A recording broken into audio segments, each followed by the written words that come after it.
की पावन स्वर लहरियों के बाद अब हम बढ़ते हैं इस संध्या के एक और महत्वपूर्ण पड़ाव की ओर और अपने उपस्थित अतिथियों को मंच पर आमंत्रित करते हैं। तो सबसे पहले मैं मंच पर आमंत्रित करना चाहूंगी, हमारे बीच उपस्थित हैं पूर्णिमा भसीन मैम, आपका स्वागत है।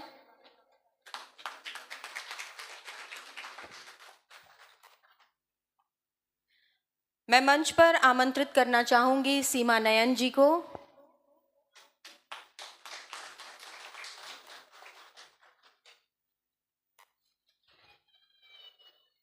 और अब मैं मंच पर आमंत्रित करना चाहूंगी ओम शर्मा ओम को।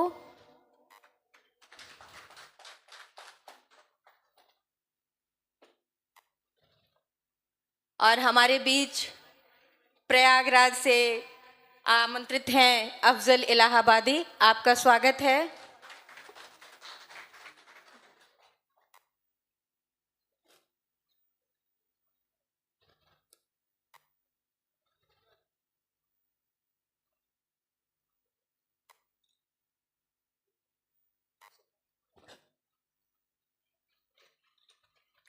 और अब देश और दुनिया में मशहूर हमारे मोहब्बत के शायर जनाब अजहर इकबाल साहब, आपका बहुत बहुत स्वागत है।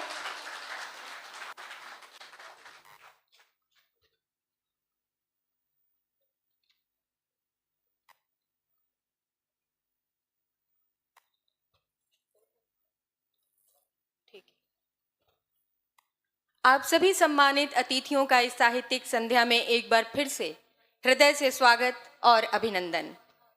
अब यह मंच सच में पूरा प्रतीत हो रहा है, पूर्ण। यह शाम शब्दों की एक यादगार यात्रा बनने के लिए तैयार है।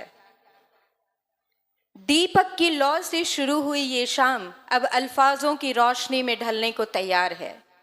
हर महफिल को एक ऐसी आवाज चाहिए होती है जो सिर्फ सिलसिला ना चलाए, बल्कि हर लफ्ज को उसकी पूरी शिद्दत के साथ निभाए। आज की महफिल की बागडोर हम सौंपने जा रहे हैं उस शायर को जिसकी शायरी में मोहब्बत कोई एहसास नहीं, बल्कि जीती जागती दुनिया बनकर बराबर सांस लेती है, जिन्हें अदब की दुनिया में मोहब्बत का शायर कहकर हम याद करते हैं। मैं पूरे एहतराम के साथ दावत देती हूँ जनाब अजहर इकबाल साहब को कि वो इस सफ़र को आगे बढ़ाएं और अपनी दिलनशी निज़ामत से शाम को यादगार बना दें। आइए जोरदार तालियों से स्वागत करें जनाब अजहर इकबाल साहब।